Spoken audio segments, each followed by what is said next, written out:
Here's Kevin McHale here on the Rich Eisen Show. How are you, Kevin? I'm doing great. Thank you. Thanks for joining. So are you surprised to hear that Riley and Dwayne Wade really haven't had much of a conversation since Dwayne left? Well, yeah, no, not really. I mean, their conversations will come later. Look, when Dwayne Wade goes into the Hall of Fame, he'll be wearing a Heat jersey. Won 3 championships there. But, I mean, the face of the organization. They've had 2 eras in the Heat history. One was the Alonzo Mourning. When he got there, Alonzo really brought a toughness, and they never were able to win one with him, but he brought just a level of excitement to Miami Heat basketball. And the other was when they drafted Pat drafted Dwayne Wade, and Dwayne brought championships and stuff. But he is right. Pat is old school, and that's the thing I like about Pat Riley. You're not with him; you're against him. So I'm not surprised Pat hasn't talked to him. That will all be water under the bridge. I surely hope. A few years from now, when Dwayne Wade, goes into the Hall of Fame. So it was all hunky-dory, certainly at the very outset when Dwayne Wade hit a buzzer-beating 3 in Chicago, and Chicago kid coming home making good. The Bulls have lost 4 of the last 5, though. What do you expect tonight in this game down in South Florida, Kevin?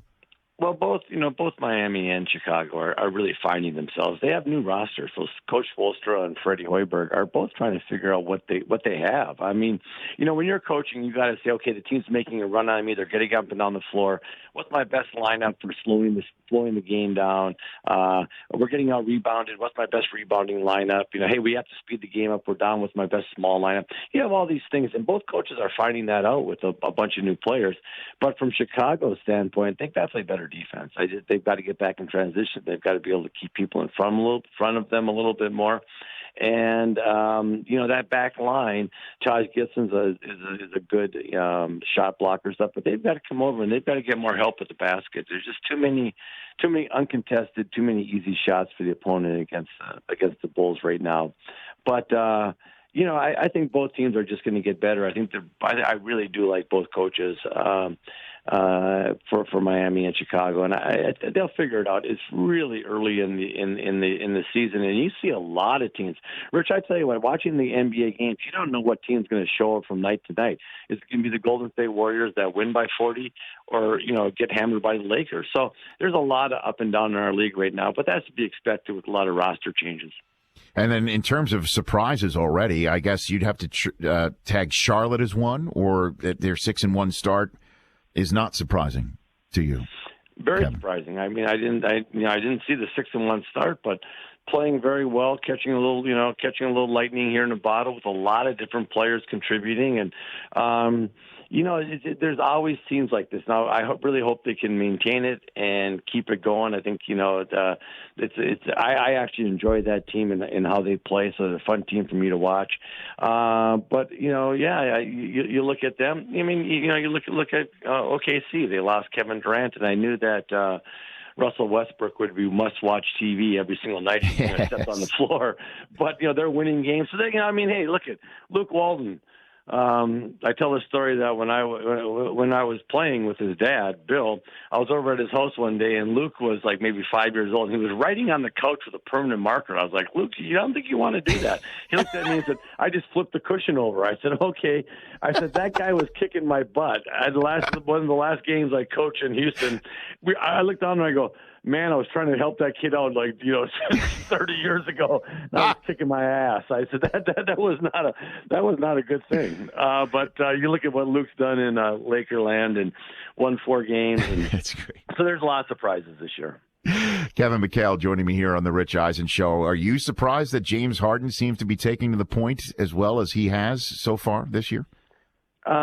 Well, he's always had the ball a lot because he is a great playmaker. I think Mike just said, hey, look, I'm going to call you my point guard. We're going to go out there. And he can make all the passes. He's really just a wonderfully, wonderfully gifted offensive player. I think he's trying to be a leader of that team, and that was not James' strong point, really, in years past. I think he's really taken it upon himself to try to, he's the face of the franchise. The owner, Leslie Alexander, he did his deal. He's going to be there. And it's really going to fall on him whether or not you win or lose. And it seems to me he's taking more of a leadership role, which is something I don't think James is really, that's not a natural role for him. So he's working hard at it. But no, I mean, as far as from his play offensively, the kid is really, really gifted. He can shoot it. He's strong as an ox. He's got great vision. Now on the other side of the ball, he's going to have to defend, and he's going to have to lead that team. And it appears to me that he's really trying in those areas, which is which is what they need badly. So was that, I guess, why is it not his strong suit, or why did you experience that Harden and leadership was something that you perhaps needed to lead that horse to drink? Kevin. Well, I think you can get better at leadership, but you either have that or don't have that. And there's two ways you have it. You have it in the Magic Johnson charisma. I come out or you have it in Larry Bird, just quiet, play hard, tough, never give up on a possession.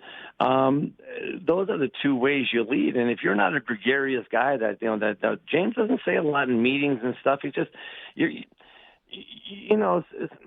being a leader is very hard to teach that to somebody. You either kind of have that or don't have that. And I know he's trying to do his best. I know he's much more vocal and stuff like that. But Rich, that's more of a God-given thing than it is something that you can, something that you can just manufacture and stuff. I know he's trying, he's working hard, but like I said, that's just.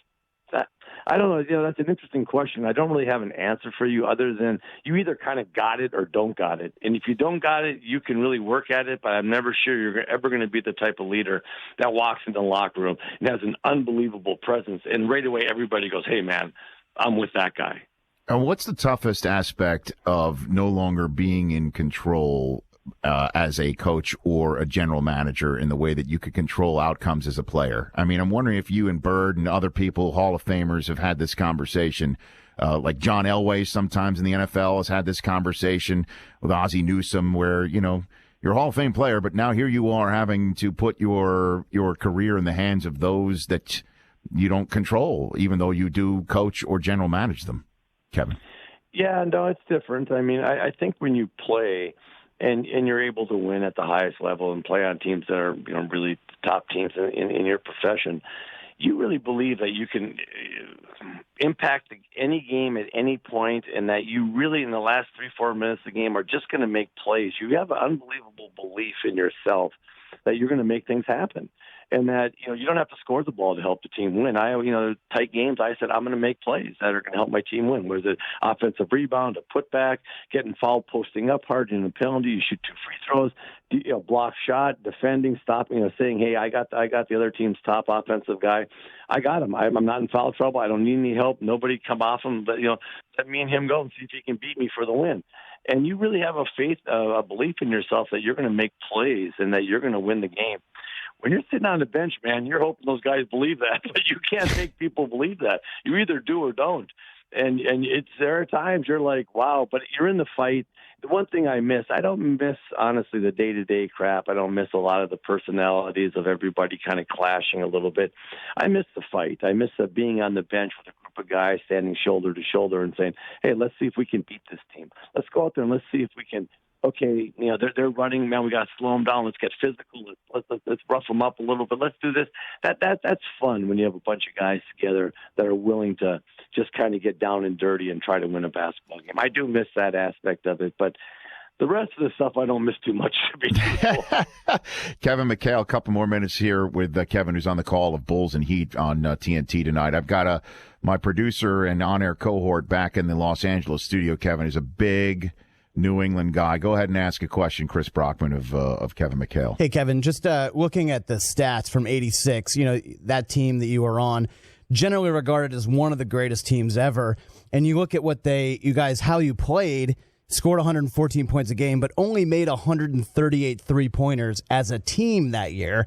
Steph Curry made 400 by himself last year. Wondering what you think of the evolution of today's game as compared to when you played, and how would that '86 team play in today's NBA?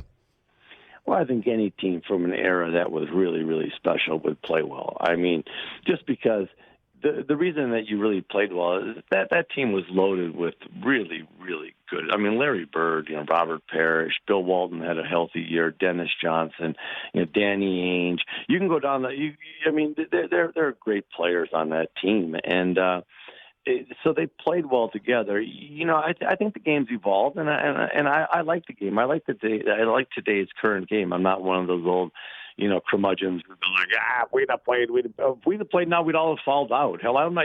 Today's game we couldn't play because we played a rough house. Fouling lots, grabbing, holding, all that stuff. But at the end of the day, I like today's game. There's a lot more 3-pointers, but people work at that. There's a lot less post. There's a lot less post-ups and a lot less inside game, but that's just the essence of the NBA game is to draw two. One guy to draw two defenders. That allows 4 offensive guys to play against 3 defensive guys. Well, they do that now in the pick and roll. They do that with drives. They do that really from the perimeter in towards the basket. Whereas in years ago, you used to do that by pounding inside, making them double team you in the post, and then kick out and allow your teammates to play 4-on-3 offensively. So the essence of the NBA game hasn't changed. It's getting 2 to get to the ball. And if you watch the Warriors, you watch all these different teams right now, Cleveland, they're trying to do that with pick and roll with Kyrie Irving, pick and roll with LeBron James if you're Cleveland. Same thing, pick and roll with Steph, throwing back, letting Draymond Green drive the lane line and play 4 against 3 offensively. So the game hasn't changed. Like, would we have done well in today's game? Yeah, because anytime you can control the backboard, control the paint, and you block a lot of shots, it makes it tough for the other team to beat you. I mean, it's just at the end of the day, really, really talented big beats talented small. A really talented 7-footer is going to beat a really talented 6-footer because that's the nature of the game. I love it. But right now, there's not a lot of talented bigs in the game, so the game has changed. Kevin, last one for you real quick. I'm with Tony Dungy every Thursday now, and he was telling me that he and Dave Winfield were on the campus at Minnesota together and that you played goalie in hockey. Is that true? Kevin? Yeah, I played hockey growing up, and I played hockey, and I really, hockey was kind of my first love. And then something happened, Rich. I went to a gym, and I came from northern Minnesota up by the Canadian border. It was not uncommon to be 10, 12 below, 15 below playing hockey outside. I went in the gym, and it was 70 degrees. I went like, you know what? I might be able to get comfortable here. And so I'll tell you one thing about Tony really quickly. Tony is the same person. Tony is the only guy I knew from college. Like, he was an adult at 20. It was 21. He was amazing. Like, we were all kids doing stupid stuff and had no idea what we're doing. He was an adult then. He hasn't changed a bit. Tony Dungy is one of the most genuine, good guys, has been the same person since he was a 21-year-old kid, which is an amazing thing. I've always admired him for that. I'll pass along your best to him when I see him later on tonight. Thanks for coming on, Kevin. You got it. That's Kevin McHale. Enjoy his call tonight on TNT, obviously flipping back and forth with the Thursday night football game. The Rich Eisen Show, weekdays at noon Eastern on Audience.